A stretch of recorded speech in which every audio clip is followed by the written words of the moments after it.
Hello, everybody, and I hope your weekend is getting off to a fantastic start. We have a quick update for you on what we're watching for your holiday travel plans heading through the weekend, and I will keep you updated throughout the weekend. Particularly, look for something on Sunday night of an update for you holiday travelers. Let's get right to it, shall we? Hutch's weather starts right now. Now, a Hutch's weather update with meteorologist Hutch Johnson. All right, here's what we're watching. As we head into the period next week, we are expecting to see some inclement weather working its way through not only the Rocky Mountains, but the southern plains. For our neck of the woods, we're not necessarily as bad off here for travelers in and around the holiday season. We'll have just a little bit of a change in temperature that will be definitely noticeable.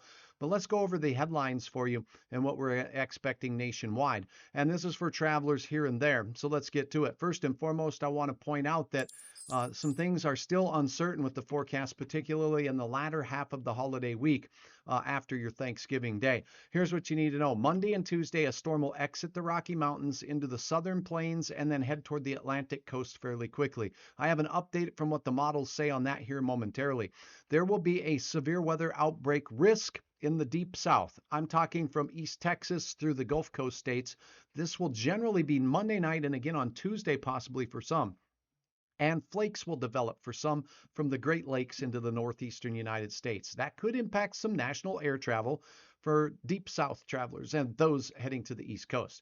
Thanksgiving Day and on Wednesday looks pretty quiet for most of the nation. And then late Thanksgiving into Friday and Saturday, a second wave rooms out of Colorado and into the southern and central plains once again. Let's get right to the very latest on what you can see with regards to the models on this. I'll go through these rather quickly, but you will get a feel for what these are showing. First up to bat is the American model today. Let's take a look at what it's showing as we head into the week, and it looks quiet for most of the nation. But here is a look at Monday.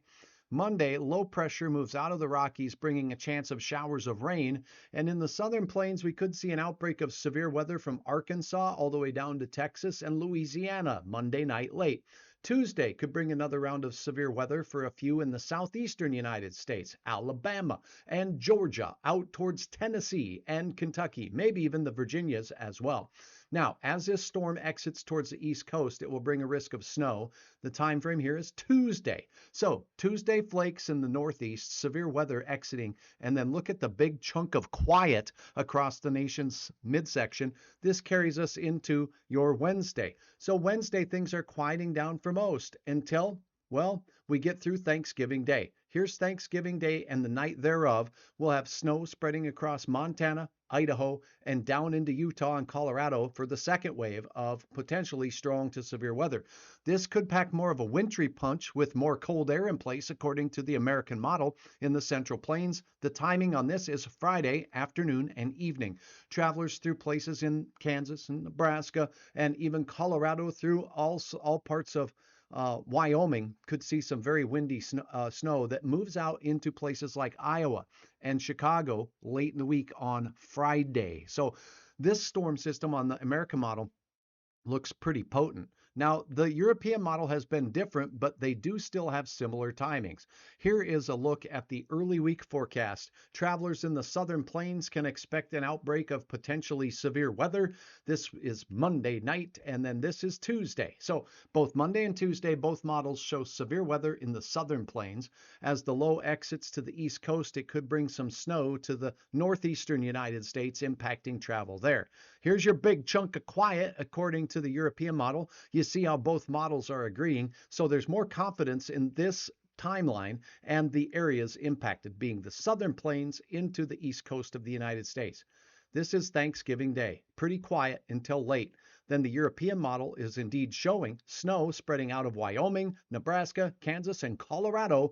Windy snow too, folks. Could be some tricky travel. This is on Friday morning now as the storm exits fairly quickly into the central plains, bringing a chance of wind and snow.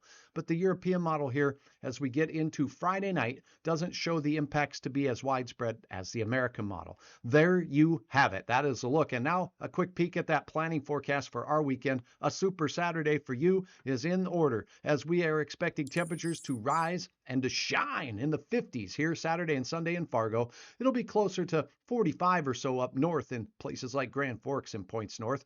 And then another Super Sunday. After that, and after the Denver football Broncos play the Minnesota football Vikings, we'll get back to it on Monday. That's the travel week. We'll be on the north side of that system, impacting the Central Plains. A 30% chance of rain means 30% of the area could get measurable rain.